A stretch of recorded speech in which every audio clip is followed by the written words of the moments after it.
Yo guys, today I'm going to show you the best world edit add-on there currently is for the latest version of Minecraft Bedrock Edition, so if you're interested, stick around. So I'm going to actually go through on how to create the world so you don't miss any settings when creating this world. So let's create a new world here. Let's just name it World Edit like so. We're going to make it creative because why not, it's the best version for this. We're going to go into cheats, just make sure that's enabled as well for the video's sake, always stay. But in the resource packs and behavior packs, this is where everything comes together. So let's scroll down this list to where we see it. Right there, it's the World Edit add-on made by iSilicon S or SiSilicon, however way you want to say it. The download link will be in the description down below. It will link you to the MCPE DL page where you can check it out and download it for yourself. So here we go, we make sure it's active. And in the behavior packs, we're going to do the exact same thing down here. We're going to activate the World Edit add-on. Now we need to go to the experimental gameplay features and enable a few features. One of them is holiday creative features. Make sure you turn that on. And down here, we're going to enable beta APIs. So let's turn that on as well. That's all you need enabled. Other than that, you can generate the world and hop into it. By the way, if you made it this far in the video and you want to know how you can make yourself custom panorama, the background, or how to make custom Elytra, there'll be links to those videos in the description down below, or you can check it out on our channel. And also, if you made it this far, comment down IDK because I can't think of anything. So there you go. So once you're in the world, you can see we're in a world with nothing. We don't have the permissions to use the stuff currently. So if we were to say, by the way, use semicolons for all the commands relating to the world edit. So if we say you generate the world and you don't have the commands, you can't use the permissions. You see, you don't have the permissions to execute this command. Now to give yourself the permissions to actually execute it, you're going to use /tag @p or your name, or if you're adding it to a different person, their name. And we're going to say add, and we're going to call it world edit. Like so.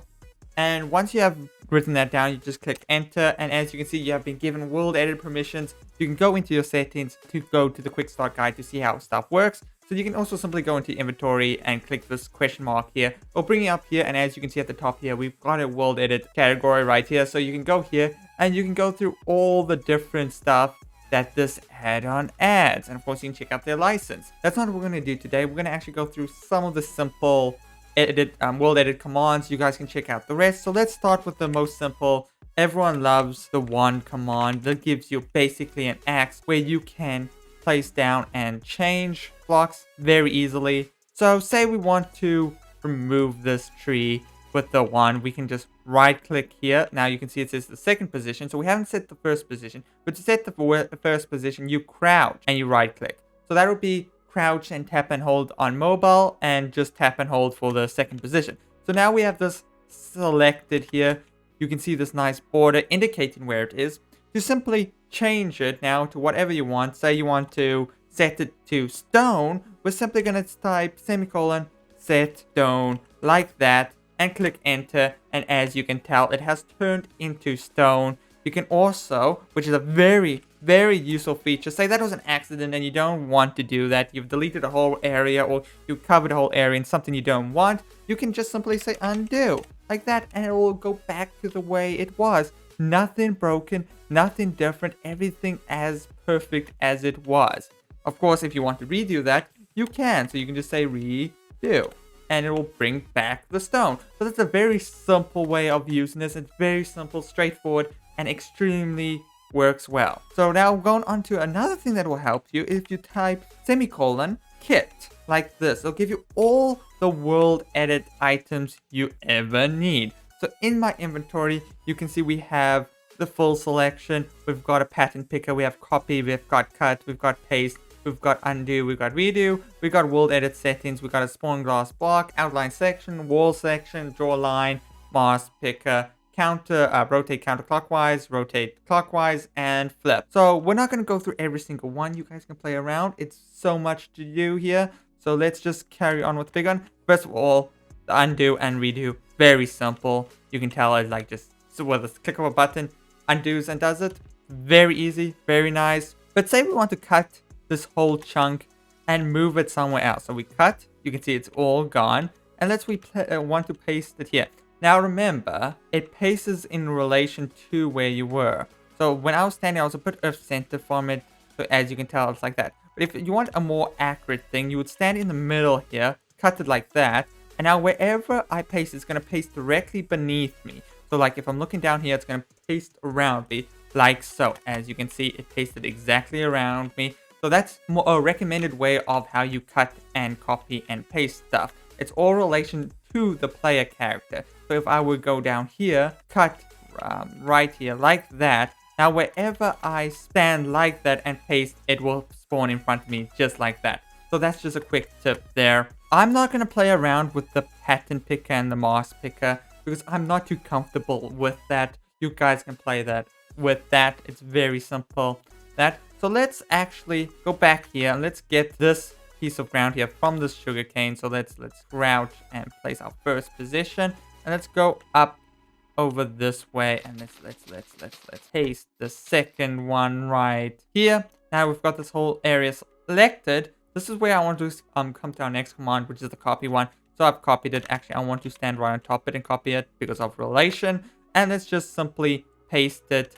And as you can see, it pastes in relation to the player. So that's very nice. Another thing you can do is if I were to get this counterclockwise and this flip here, this simply just rotates it around an axis of itself, as you can see. So that's very nice and very useful. So it just rotates around like that.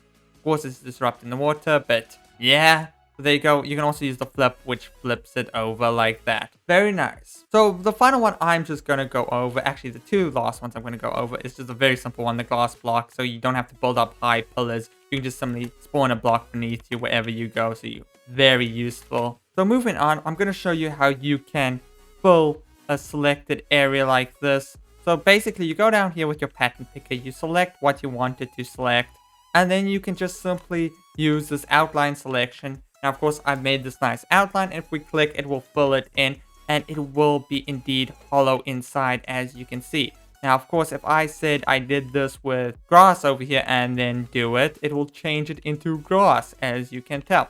Now, of course, I can also, if I go over here to my inventory, use the filled one, and this will make it completely filled. So it's up to you how to do it. It's a very useful tool. Now, moving on, I just want to show you two more commands, and that is the drain command, which is very useful in draining ocean. So let's just drain, let's say 10 blocks here. As you can see, it drains 10 blocks, which is very useful. Now, one final one is, say you don't have fire spread turned earth, and there is a maniac with a flint and steel going around and absolutely burning down your forest like that. Well, you can simply say semicolon, extinguish like that, and let's say 10 blocks, and that will remove all the burning leaves and all that from around this area, which is a very useful tool in case you have a forest fire happening. But there you go, that's how you can use this amazing world-edited add-on in your world. Now, of course, I only covered a very limited amount of what you can actually do in this add-on. There's so much you can do, it's truly amazing. And if you want me to do some more detailed dive into the more commands here, comment down, Scubs, do it in the comment section down below. But other than that, of course, if you want to download this for yourself, links are in the description down below. Other than that, like, comment, and subscribe, and I'll see ya.